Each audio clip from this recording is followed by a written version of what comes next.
The Dhruva classes के YouTube channel पर आप सभी का हार्दिक स्वागत है। मेरा नाम है जयदीप सिंह और ये राजनीतिक विज्ञान की क्लास है, यानी पॉलिटिकल साइंस की क्लास है।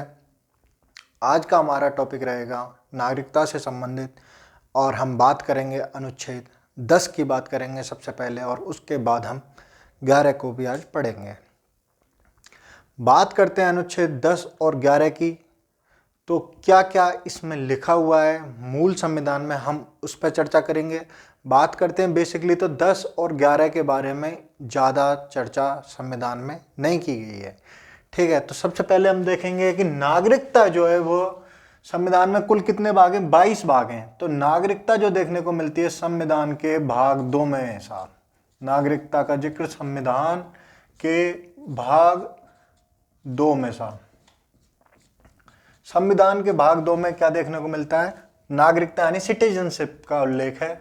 और बात करें साहब अनुच्छेद की, तो अनुच्छेद 5 से 11 तक, अनुच्छेद 5 से 11 तक नागरिकता का उल्लेख है, ठीक है। ये चीज हम देख सकते हैं संविधान में उल्लेख, संविधान में नागरिकता का उल्लेख, ठीक है साहब। संविधान में नागरिकता का उल्लेख। इससे पहले हम 5, 6, 7, 8 और 9 पे बहुत अच्छे से चर्चा कर चुके हैं। यदि आपने वो वीडियो नहीं देखी है तो डिस्क्रिप्शन बॉक्स में उसका लिंक दिया गया है, आप वहां से ये वीडियो देख सकते हो। क्योंकि अगर आपने अनुच्छेद 5, 6, 7, 8, 9 की वीडियो नहीं देखी है तो अनुच्छेद 10 और 11 की अनुच्छेद उसको समझने में आपको थोड़ी सी कठिनाई महसूस होगी, लेकिन मेरी पूरी कोशिश यही रहेगी कि आपको अनुच्छेद 10 और 11 समझ में आए। बात कर लेते हैं साहब अनुच्छेद 10 की। क्या कहता है भारत के संविधान का अनुच्छेद 10? अनुच्छेद 10 कहता है कि साहब कोई व्यक्ति है वो कब तक भारतीय नागरिक बना रहेगा, ठीक है। नागरिकता के अधिकारों का बना रहना, नागरिकता के अधिकारों का बना रहना, नागरिकता के अधिकारों का बना रहना। सिर्फ मूल संविधान में इतनी ही बात लिखी हुई है, नागरिकता के अधिकार, नागरिकता के अधिकारों का बना रहना। साथ ही मूल संविधान में कहा गया है कि अनुच्छेद 5, 7, 8 और 9 के अधीन कोई व्यक्ति है और उसको क्या माना गया है, भारतीय नागरिक माना गया। देखो हमने यहाँ 5, 6 और 8, 9, 7 इसलिए शामिल नहीं किया गया क्योंकि 7 में ऐसे व्यक्तियों के लिए प्रावधान था, ऐसे कुछ व्यक्तियों के लिए जो प्रावधान था, जो व्यक्ति भारत से पाकिस्तान क्या कर गए, प्रव्रजन कर गए। ऐसे सभी वो व्यक्ति जो एक डेट निश्चित थी, उस डेट के बाद 1 मार्च 1947 के बाद कहाँ, भारत से पाकिस्तान को प्रव्रजन कर गए और वापस नहीं आए। वापस आने की भी डेट देखने को मिलती है।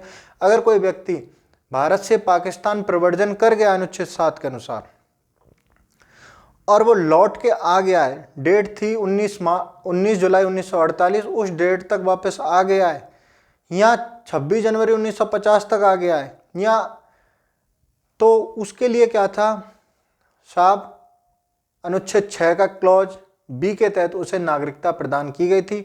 अनुच्छेद 6 की बात करें तो अनुच्छेद 6 में दर्शाया गया था कि जो व्यक्ति पाकिस्तान से भारत में क्या किए हैं, प्रव्रजन किए हैं, उनके लिए नागरिकता संबंधित प्रावधान थे। यहाँ पे बात की गई है अनुच्छेद 5, 6, 8, 9 के अधीन, उपबंधों के अधीन रहते हुए भी किसी व्यक्ति को नागरिकता दी गई है या नागरिक समझा गया है, उसके लिए जो कानून बनाने का और अधिकार है तो वो किसको प्राप्त है, संसद को प्राप्त है साहब। कि संसद क्या कर सकती है, नागरिकता अधिकारों को,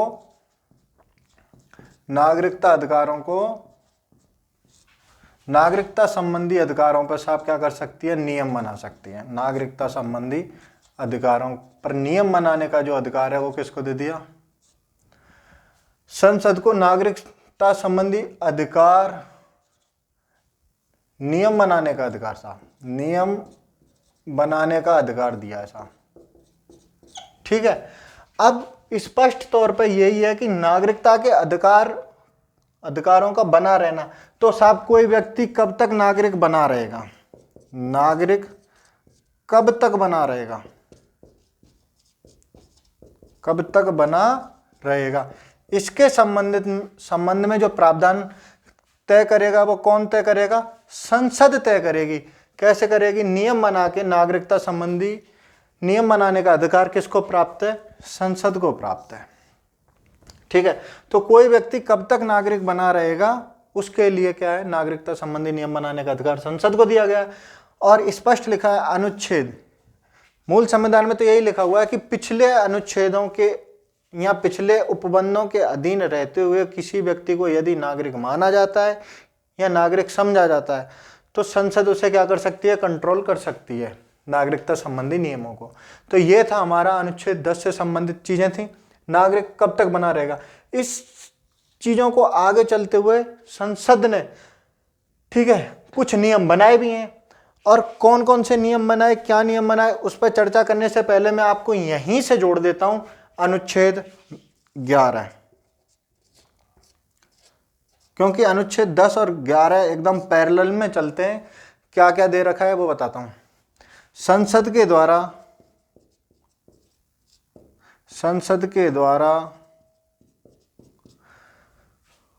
नागरिकता संबंधी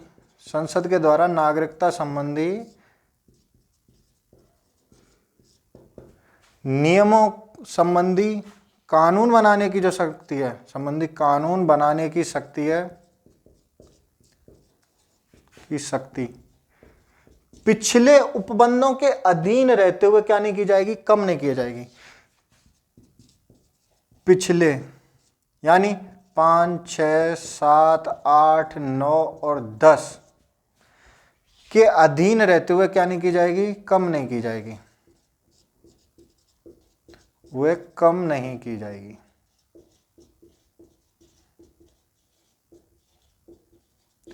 मतलब ऐसे समझिए, फाइनली नागरिकता संबंधी कानून बनाने की शक्ति किसके पास है, वो संसद के पास है। और वो क्या नहीं की जाएगी, कम नहीं की जाएगी।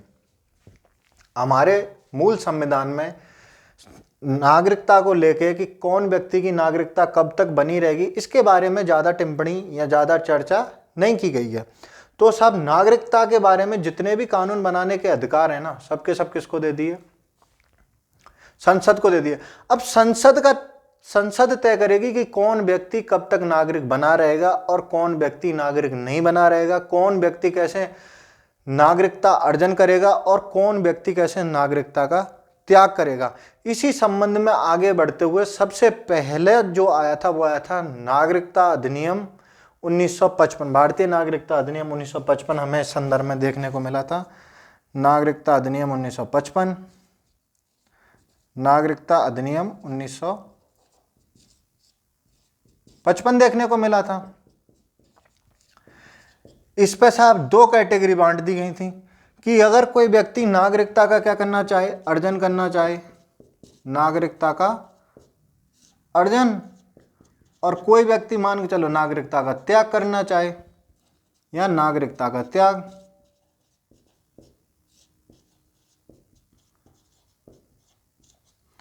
अब कोई व्यक्ति नागरिकता का अर्जन करेगा या त्याग करेगा तो इसके लिए साहब 5 शर्त दे दी और यहां साहब 3 शर्त बता दी कि नागरिकता को, यदि किसी व्यक्ति को नागरिकता का क्या करना है, अर्जन करना है, तो 5 शर्तों में से कोई एक शर्त पूरी करनी पड़ेगी। और किसी को यदि नागरिकता से त्याग करना है तो उनमें से उसे 3 शर्तों में से कोई एक शर्त पूरी करनी पड़ेगी। अच्छा, नागरिकता के अर्जन के लिए जो 5 शर्तें थी वो कौन सी थी, या तो जन्म, कि जन्म भारत में हो, या फिर वंश के आधार पर भी नागरिकता क्लेम की जा सकती थी। और ये चीज़ें हम बहुत अच्छे से पिछले अनुच्छेदों में डिस्कस कर चुके हैं, तो इसलिए मैं इसको बहुत ज़्यादा डिटेल से नहीं बता रहा हूँ, क्योंकि मैंने बहुत अच्छे से बताया था कि किस व्यक्ति को जन्म कब तक होना चाहिए। अगर किसी का जन्म 3 दिसंबर 2004 से पहले हुआ है तो उसका क्या होना चाहिए, किस आधार पर नागरिकता मिलेगी। और यदि कोई व्यक्ति का जन्म 3 दिसंबर 2004 के बाद हुआ है तो उसका माता पिता में से कोई एक व्यक्ति भारतीय नागरिक हो और दूसरा अवैध प्रवासी ना हो। मैंने वंश के भी आधार पर बताया कि यदि किसी का जन्म 26 जनवरी 1950 से 10 दिसंबर 1992 तक हुआ है तो उसका पिता भारतीय होना चाहिए। यदि उसका जन्म 10 दिसंबर 1992 से और 3 दिसंबर 2004 तक हुआ है तो उसका माता पिता में से कोई एक भारतीय होना चाहिए। और यदि जन्म उसका 3 दिसंबर 2004 के बाद देश के बाहर कहीं भी हुआ है, तभी तो वंश के आधार पर नागरिकता को क्या क्लेम कर रहा है, तो उसको क्या 1 साल के अंदर भारतीय काउंसलेट में बच्चे के जन्म का पंजीकरण कराना पड़ेगा अभिभावकों को। और जब वो 18 साल का हो जाएगा और उसके पास अगर 2 देशों की ड्यूअल सिटीजनशिप है तो उसे किसी अन्य देश की नागरिकता छोड़नी पड़ेगी 6 माह के अंदर, नहीं तो भारतीय नागरिकता उसकी समाप्त मानी जाएगी। तो हम इन पे बहुत पहले अच्छे से डिस्कस कर चुके हैं, जन्म के आधार पर कैसे, वंश के आधार पर कैसे, पंजीकरण पे भी हम लगभग 7 बिंदुओं पर चर्चा कर चुके हैं कि पंजीकरण के आधार पर भी कैसे मिलेगी किसी को नागरिकता। इस पर हमने बताया था कि कोई व्यक्ति है जो भारतीय मूल का हो और भारत में 7 वर्ष से रह रहा हो, कंडीशन एक। कंडीशन दूसरी में यह था कि उस शादी जो विवाह है वो भारत के किसी लोग से किया हो और 7 साल से भारत में रह रहा हो। तीसरी कंडीशन ये थी कि उनके बच्चे, मतलब नाबालिग बच्चे और जिनके माता पिता भारतीय हों, उनको नागरिकता थी। और चौथे कंडीशन में है कि बच्चा 18 साल का हो गया है, वो वयस्क हो गया है, तब वो भारतीय नागरिकता को क्लेम कर सकता है अगर उसके माता पिता में से कोई एक भारतीय है। इसके अलावा हमने पंजीकरण की और भी चीजें देखी, जैसे कि कोई व्यक्ति समुद्र पार किसी देश में रह रहा हो, वो भी वहां 5 साल से पंजीकरण करा के किसी अन्य देश में, मतलब भारत से बाहर किसी अन्य देश में समुद्र पार 5 साल से पंजीकरण करा के रह रहा है और भारत में 1 साल से रह रहा हो, तो ऐसे व्यक्ति को भी क्या मिल जाएगी, नागरिकता मिल जाएगी। इसके अलावा अगला ऐसा प्राकृतिक रूप से नागरिकता की बात की गई थी। इसमें प्राकृतिक रूप में हमने देखा कि ऐसा क्षेत्र होना चाहिए जहां भारत उसे प्राकृतिक नागरिकता देने के लिए तैयार हो, और उसे डिफाइन कौन करेगी, संसद करेगी। या फिर वह व्यक्ति भारत सरकार की सेवा में हो, अच्छा चरित्र हो, 8वीं अनुसूची में वर्णित 22 भाषाओं में से किसी एक भाषा को बहुत अच्छे से जानता हो, या फिर ऐसे किसी देश का सदस्य हो, ऐसे किसी देश संस्था में काम कर रहा हो जिस संस्था में भारत सदस्य हो, जैसे कि यूएनओ हो गया, तो ऐसे लोगों को भी नागरिकता दे दी जाएगी। उसमें भी कंडीशन थी कि कितने वर्ष वो भारत में रहना चाहिए। इसके अलावा साहब 5वीं चीज थी कि क्षेत्र को क्या कर लिया हो, शामिल कर लिया हो। क्षेत्र शामिल में हमने बहुत अच्छे से देखा, जैसे पांडुचेरी वगैरह थे। इसके बाद नागरिकता का त्याग की बात की तो सब 3 कंडीशन थी। यहाँ तो कोई व्यक्ति स्वेच्छा से क्या कर दे, त्याग कर दे साहब, कोई व्यक्ति स्वेच्छा से त्याग कर दिया, क्या कह सकते हैं, कर दिया तो कर दिया। दूसरी कंडीशन हमने ये देखी साहब कि क्या कर दे, बर्खास्त में क्या है साहब कि कोई व्यक्ति जो 18 साल से उम्र ज़्यादा है उसकी और वो सक्षम है, उसने क्या दे दिया, भारत सरकार को पत्र लिख दिया कि मैं अब नागरिकता छोड़ रहा हूं। अब भारत सरकार कहीं युद्ध में बिजी नहीं है तो उसकी क्या एक्सेप्ट करके नागरिकता को बर्खास्त कर सकती है। और तीसरी कंडीशन थी कि उसे नागरिकता से क्या कर दिया जाए, वंचित कर दिया जाए। अब वंचित करने के पीछे की वजह क्या हो सकती है, वंचित करने के पीछे की वजह यह हो सकती है कि वो व्यक्ति हो सकता है, ऐसा कोई भी व्यक्ति कि भारत का तो युद्ध चल रहा है और वो व्यक्ति साहब राष्ट्र विरोधी गतिविधियों में शामिल है, तो ऐसे व्यक्ति की नागरिकता को क्या किया जा सकता है, वंचित किया जा सकता है। 3 तरीके हमने देखे जिसके आधार पर नागरिकता का त्याग हो सकता था या नागरिकता जा सकती थी। इसके बाद नागरिकता संशोधन अधिनियम 2019 आया, नागरिकता संशोधन अधिनियम 2019 आया। इससे पहले एक और पढ़ लेते, नागरिकता संशोधन अधिनियम 2003 आया था, अधिनियम 2003 लाया, जिसके पीछे उद्देश्य था कि राष्ट्रमंडल नागरिकता समाप्त कर दी गई। इसमें राष्ट्रमंडलीय नागरिकता समाप्त कर दी, राष्ट्रमंडल नागरिकता समाप्त,